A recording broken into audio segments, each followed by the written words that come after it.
découvrir cette destination, nous sommes en duplex avec Mylène Casado, chargée de développement de la destination Bourgogne. Bonjour Mylène. Bonjour Salia.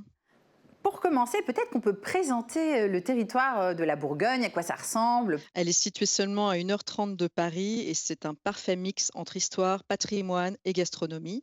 On connaît nos vignobles de renommée mondiale. On a également des châteaux médiévaux et des villages qui sont extrêmement charmants, qui semblent tout droit sortis d'un film. Donc c'est vraiment une destination incontournable en France à découvrir sans tarder.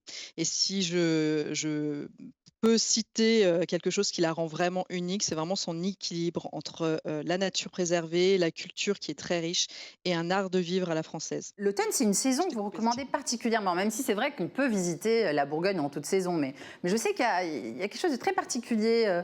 C'est vrai, l'automne en Bourgogne, c'est une expérience incomparable par rapport à d'autres destinations françaises, grâce notamment à ces vignobles qui se transforment. On a l'impression d'être dans un océan de couleurs dorées, notamment sur la côte de Nuit et la côte de Beaune. Et c'est pas pour rien que justement cet endroit et ce département s'appelle la Côte d'Or. C'est aussi dû à cette saison particulière. C'est un moment idéal aussi pour participer aux vendanges et on peut même vivre cette expérience au plus près des vignerons. Donc ça, c'est une vraie découverte insolite en Bourgogne. Et puis, bah, tout ce qui est marché automnaux qui propose des produits du terroir comme la truffe de Bourgogne, qui sont des produits vraiment parfaits pour bah, se donner un petit peu une idée de ce qu'on fait de meilleur à cette saison. Et puis, on a évidemment les côtés nature hein, avec les forêts du Morvan. Mhm. On peut pratiquer à cette saison des randonnées magiques, des cascades et des lacs à découvrir. Enfin, voilà, la nature à cette saison est vraiment magique et c'est une immersion totale dans un autre monde. Et c'est aussi une destination qu'on peut visiter toute l'année, donc au printemps, en hiver. En quelques mots, où vous recommandez d'aller? Qu'est-ce que vous recommandez de faire à ces saisons-là? Absolument, on a, en hiver, c'est plutôt le côté, cocooning qui prime, dans des hébergements vraiment de charme, près du feu, avec un verre de vin, en couple ou en famille. La Bourgogne, il y a également, de nombreux spas, pour se détendre, se reconnecter. On peut vivre des expériences 100 bourguignonnes avec des produits ou des soins comme la fruitothérapie, la vinothérapie. Et puis au printemps, c'est la Bourgogne qui se réveille et qui est idéale pour des découvertes à pied, à cheval, en vélo, en bateau, enfin voilà, de trouver vraiment des moyens insolites et qui changent pour découvrir une destination, puisqu'on a énormément de sentiers, de voies navigables pour, faire le tour de la destination.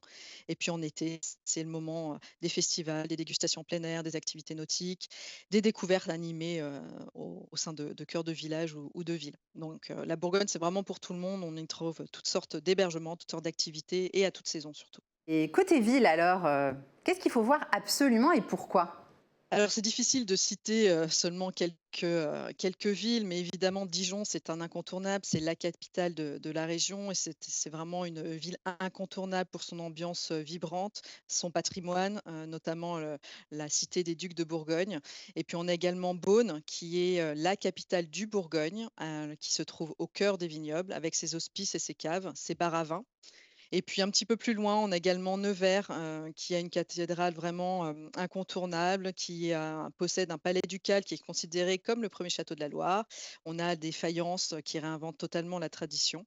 Et puis il ne faut pas oublier, on a cité quelques villes, mais on a également des villages, charmants comme je le disais, en introduction, comme Vézelay par exemple, qui est classé au patrimoine mondial de l'UNESCO et Semur-en-Brionnais, qui est l'un des villages classés, plus beaux villages de France, qui se trouve au cœur du Charolais.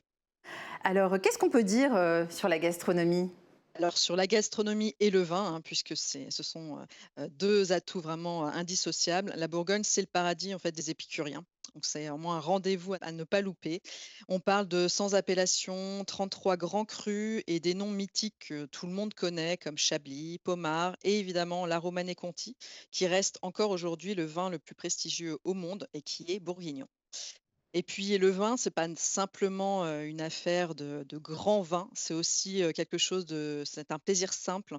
On a des visites de domaines, des dégustations qui peuvent être, pratiquées en mode vraiment totalement décontracté et des visites parfois insolites.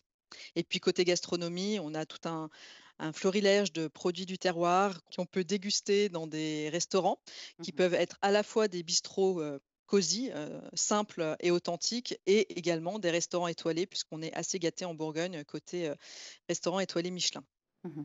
Merci beaucoup Mylène pour ce petit voyage en Bourgogne. Ça nous a donné envie de partir et de vous retrouver là-bas. À bientôt.